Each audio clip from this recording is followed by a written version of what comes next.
Daily news, breaking news, everyday news on Prince Miller Entertainment TV. Subscribe to the channel, follow us on all our social media platforms on Instagram, Prince Miller Entertainment, Facebook, Prince Miller Entertainment, Facebook group, Prince Miller Entertainment TV. We're also available on Twitter at P Miller ENT. Follow us on Twitter and we follow back. Today is the 4th of February 2022.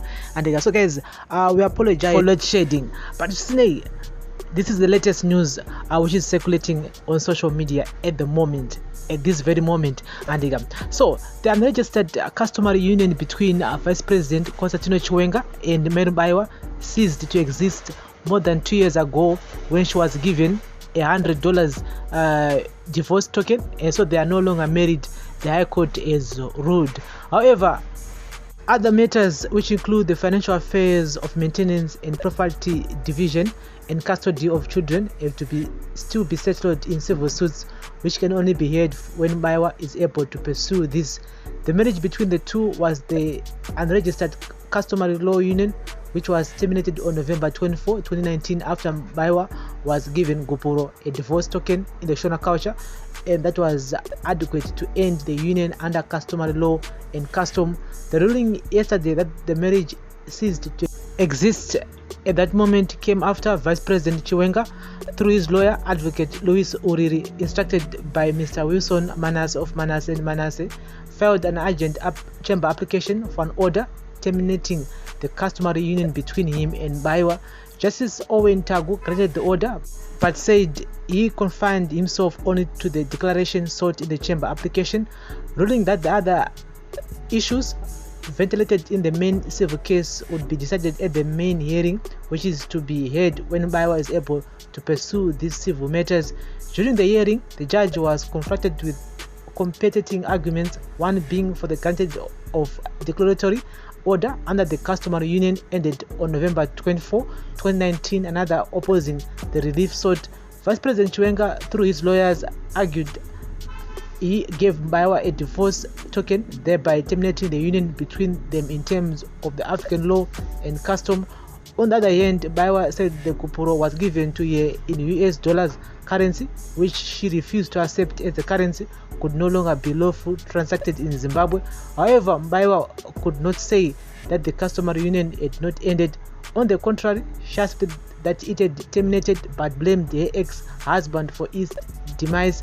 After a careful analysis of the submission by both parties, Counsel Justice Tagu said it was no longer a live issue whether the customary union had ended, and MUBAIWA in her own pleadings attested to this. Both parties agreed that the union had ended or came to a demise. Justice Tagu said that MUBAIWA's concern was one of prejudice that she perceived would accrue to her if the termination of the union was dealt with separately from the other issues. She failed to disprove that the union had ended, said the judge, when he declared that the customary union between the parties had ceased to subsist.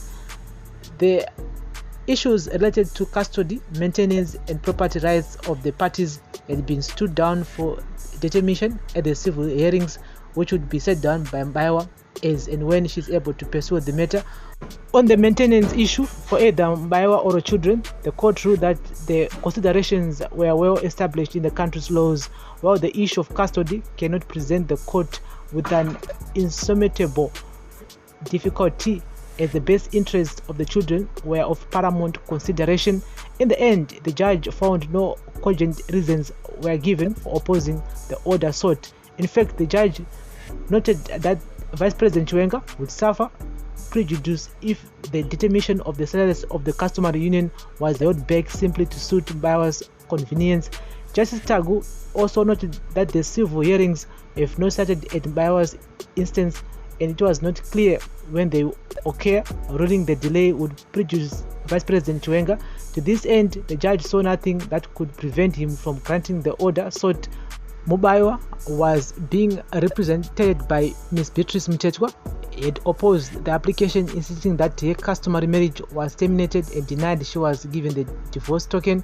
Mr. Manasseh welcomed the court's ruling, saying no marriage existed between the parties as from November 2019. and that is allowed Ms. MUBAIWA to pursue the matters in her own time without using her health as an excuse. So guys, that's the latest here regarding to the situation between Mary MUBAIWA and Vice President Constantino Chiwenga. We've been following this whole issue since last year, and since 2020, 2021, and now 2022.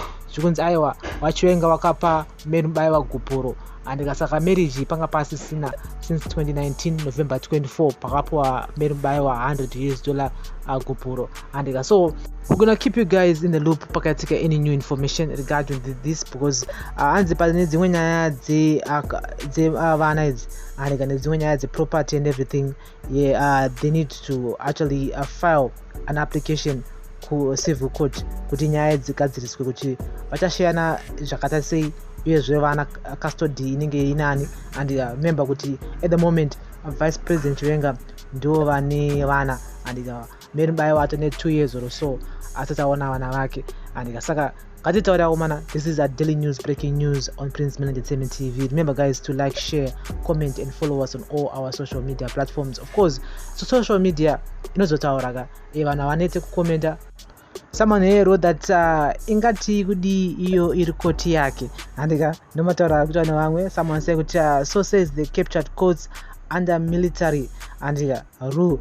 Someone here saying that shame on you, domabasa Emma Slay Queen, and someone here wrote that if a man failed to rule his house and show respect to the mother of his kids, what about the nation? God forbid, it's a taboo, disgusting, what a shame. And domataura kuti no munhu akatadza ku handle imba yake, and so do you think he can handle the Zimbabwe? And monero ake someone here that regai tunobvunza Ken MUBAIWA kuti Mary haana kubvisirwa rora na general here, and aiwa rora akabvisirwa but general vakazopa guporoka $100 kutaurwa, and saka panga pasina marriage yanga yatopera kudhara. And so someone wrote that the problem is in the future cases lawyers will use this very judgment as a case study, citing that their clients are not married to their wives. Aiwa guys, listen, the marriage was there, and pasine general vakazopa Mary MUBAIWA egupuro re $100 vanga vasade munhu akati what inini anchakude, here's the money, apasina rudo. Mary MUBAIWA akaramba kutambira mari but kupuro akapuwa. That's the reason why the judge avangwendone iyo side roro kuti no munhu akapuwa kupuro saka apasina rudo, because that's our Shona culture. Usade munhu unongompa gupuro. So she's still facing other court cases, and so we're gonna keep you guys in the loop. And she also need to file a civil suit regarding to nyaya vana and the property and everything. So we're gonna keep you guys informed here on daily news, breaking news on Prince Media Entertainment TV. Thank you very much for listening and watching. Remember guys to like, share, comment and subscribe, and turn on the notification bell so that you won't miss any of our new uploads that we upload here. Daily news, breaking news, everyday news. Bless up.